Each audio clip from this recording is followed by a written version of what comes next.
आज की वीडियो में हम बात करने वाले हैं ड्रीम 11 की कि ड्रीम 11 कब इंडिया में शुरू हुआ और क्यों इसका एंड हो गया, क्यों भारत सरकार ने ड्रीम 11 के ऊपर और जितनी भी ऑनलाइन एप्लीकेशन हैं जिनके ऊपर पैसे लगा के प्राइज मनी जीती जाती थी उनको बैन कर दिया है। ड्रीम 11 एक ऐसी ऑनलाइन एप्लीकेशन जिसने भारत में क्रिकेट का रूप बदल कर रख दिया। इसके कुछ पॉजिटिव पॉइंट थे, कुछ नेगेटिव पॉइंट भी थे। पॉजिटिव पॉइंट ये थे जहां छोटे गांव से गरीब परिवार से बिलोंग करने वाला लड़का अपने दिमाग और सूझबूझ से कम पैसों के साथ करोड़ों रुपए जीत जाता था। वहीं इसके नेगेटिव पॉइंट ये थे कि इनकी आदत लोगों को लगनी शुरू हो गई थी और वो आदत इतनी बढ़ गई थी कि लोग फाइनेंशियल इतना लॉस में जा रहे थे कि उनको डिप्रेशन फेस करना पड़ रहा था। तो चलिए बिना टाइम खोटी किए हम समझते हैं ड्रीम 11 की लाइफ जर्नी इंडिया में। साल 2008 में मुंबई के दो दोस्त हर्ष जैन और भावित सेठ ने एक सपना देखा। सपना ये कि भारत के अंदर क्रिकेट की इतनी दीवानगी है, लोग क्रिकेट को लेकर इतने ज्यादा पागल हैं, तो क्यों ना लोगों के लिए एक ऐसी एप्लीकेशन बनाई जाए जिसमें लोग सिर्फ मैच को देखे नहीं बल्कि अपनी टीम बनाकर इसमें कुछ प्राइज मनी लगाकर बड़े बड़े प्राइजेस भी जीते। साल 2008 ये वो टाइम था जब आईपीएल को शुरू हुए अभी एक ही साल हुआ था और शायद इन दोनों को लग रहा था कि ये वो समय नहीं है जब भारतीय इस तरह की एप्लीकेशन को एक्सेप्ट करेगी, क्योंकि शायद लोगों को लग सकता है कि ये सट्टेबाजी है, उसको खेलने से हमको आदत पड़ सकती है। लेकिन एक्चुअल में उन्होंने इसको ये शो करना चाहा कि ये स्किल बेस्ड गेम है, आपको यहाँ पर दिमाग लगाना पड़ेगा और दिमाग लगा के ही आप इसमें प्राइज मनी जीत सकते हो। ये कोई सट्टा नहीं है, ये कोई लक नहीं है। शुरुआत में इन दोनों को काफी मुश्किल आई, इनको कोई इन्वेस्टर नहीं मिल रहा था जिसके कारण ये अपना बिजनेस जो है वो स्टार्ट कर सकें।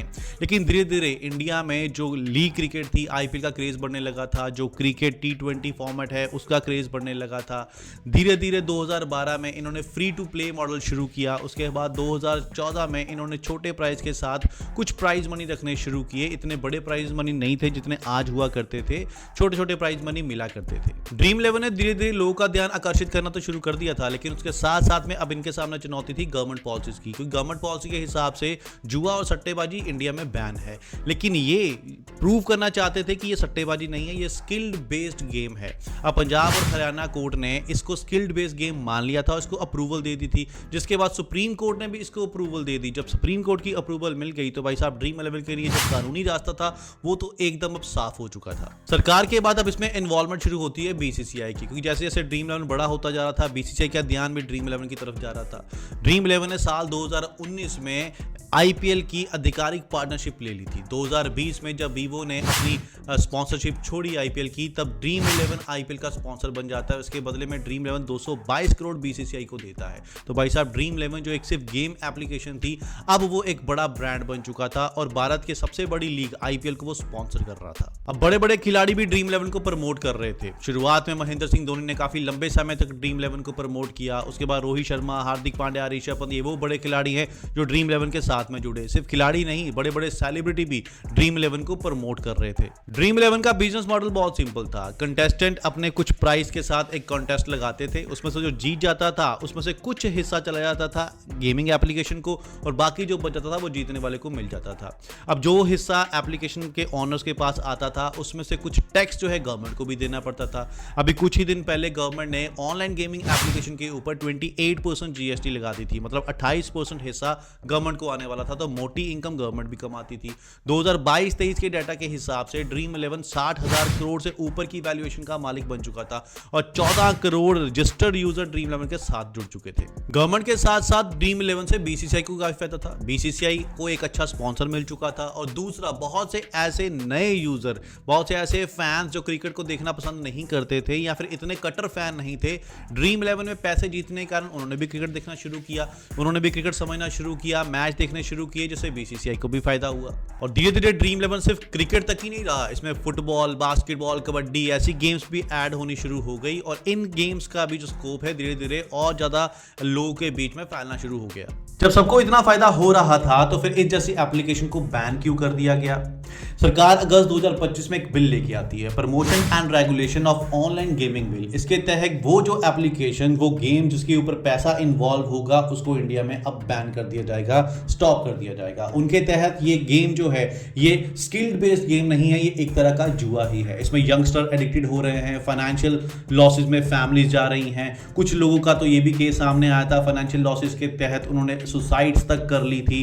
तो इसलिए गवर्नमेंट ने अब ये डिसाइड किया है कि इन सारी गेमिंग एप्लीकेशन को इंडिया में बैन कर दिया जाएगा। और बैन करने के बाद ड्रीम 11 जैसी जो बड़ी कंपनीज थे, बड़े ब्रांड थे, उनकी नींव हिल चुकी है, क्योंकि ये जो मॉडल है सिर्फ पैसों के बेस पर ही चल सकता है। बिना पैसों के ड्रीम 11 का कोई वजूद नहीं है। अब ड्रीम 11 जो बीसीसीआई और इंडियन टीम का ऑफिशियल पार्टनर था, ऑफिशियल स्पॉन्सर था, अब वो स्पॉन्सरशिप भी छोड़नी पड़ेगी। बीसीसीआई अब नए स्पॉन्सर की तलाश में है। एशिया कप शुरू होने वाला है। एशिया कप में अब देखना होगा कौन टीम इंडिया का स्पॉन्सर बनता है और टीम इंडिया की जर्सी के टी शर्ट के ऊपर किस ब्रांड का नाम आता है। ड्रीम 11 को बैन करने का एक और कारण हो सकता है, वो है सोशल प्रेशर। सोशल प्रेशर इतना हो चुका था गवर्नमेंट के ऊपर, हर कोई वीडियोस बना रहा था, लोग इकट्ठे हो रहे थे, काफ़ी कंप्लेंट्स लिखी जा रही थी कि ड्रीम 11 जैसी ऑनलाइन एप्लीकेशन को बंद कर देना चाहिए। इससे जो हमारे यंगस्टर हैं वो काम की तरफ ध्यान नहीं दे रहे, बेरोजगार हो रहे हैं, वो पैसे की को इतनी लत लग गई है कि इजी मनी बनाना चाहते हैं और इजी मनी के चक्कर में वो काफ़ी तरीके से कहीं से लोन ले लेते हैं, उधार ले लेते हैं और ये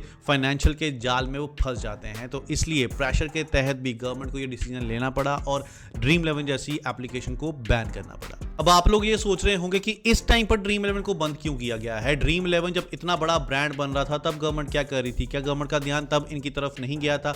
गवर्नमेंट ने तो 28% जीएसटी भी लगा दी थी। इसका मतलब गवर्नमेंट को पता था कि ऐसी एप्लीकेशन वर्क कर रही हैं, इसलिए वहां से मोटा टैक्स गवर्नमेंट इकट्ठा कर रही थी। तो ड्रीम 11 को बंद करने का सिंपल सा लॉजिक यही है कि अब जब बात सर से ऊपर चला गया, पानी सर से ऊपर बह रहा है, तब जाके गवर्नमेंट को ये लगा कि हाँ अब इसको बंद कर देना चाहिए। क्योंकि हमारे इंडिया में इसी तरीके की सिचुएशन चलती है कि हम जब इलीगल कंस्ट्रक्शन हो रही होगी तब उसके ऊपर ध्यान नहीं देते, लेकिन जब कंस्ट्रक्शन हो जाती है, कुछ ट्रेजेडी हो जाती है, तब हमारे ध्यान में ये आता है कि यार ये यहाँ पे कंस्ट्रक्शन कैसे हो गई, अब दोबारा यहाँ से कंस्ट्रक्शन नहीं होने देंगी।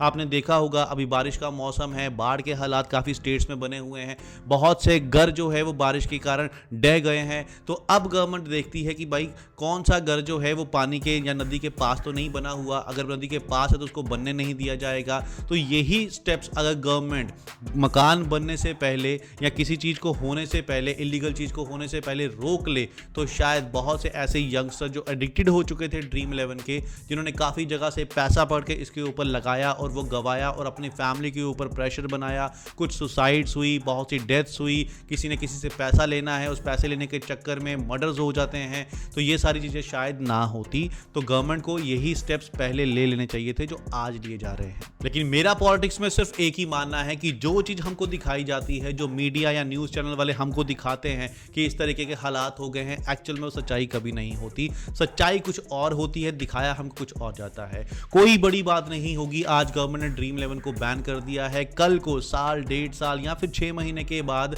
गवर्नमेंट ड्रीम 11 को फिर से स्टार्ट कर दे। लेकिन जो भी है, ड्रीम 11 इतना बड़ा ब्रांड बन गया था कि बच्चे बच्चे के जुबान पर ड्रीम 11 का नाम होता था। हर किसी के माइंड में यही होता था कि यार थोड़े पैसे लगाकर मैं भी करोड़पति बन जाऊंगा। हर बंदा यही देखता था कॉन्टेस्ट लगा के कि आज मैं शायद करोड़ रुपया जीत जाऊं। फोन पे लगा रहता था, बस देखता रहता था मेरे प्लेयर ने स्कोर बनाए, मेरी टीम स्कोर बना रही है या नहीं बना रही है। जो लोग क्रिकेट नहीं देखते थे, जिनको क्रिकेट की नॉलेज भी नहीं थी, ड्रीम 11 ने उनको भी क्रिकेट का चस्का लगा दिया था।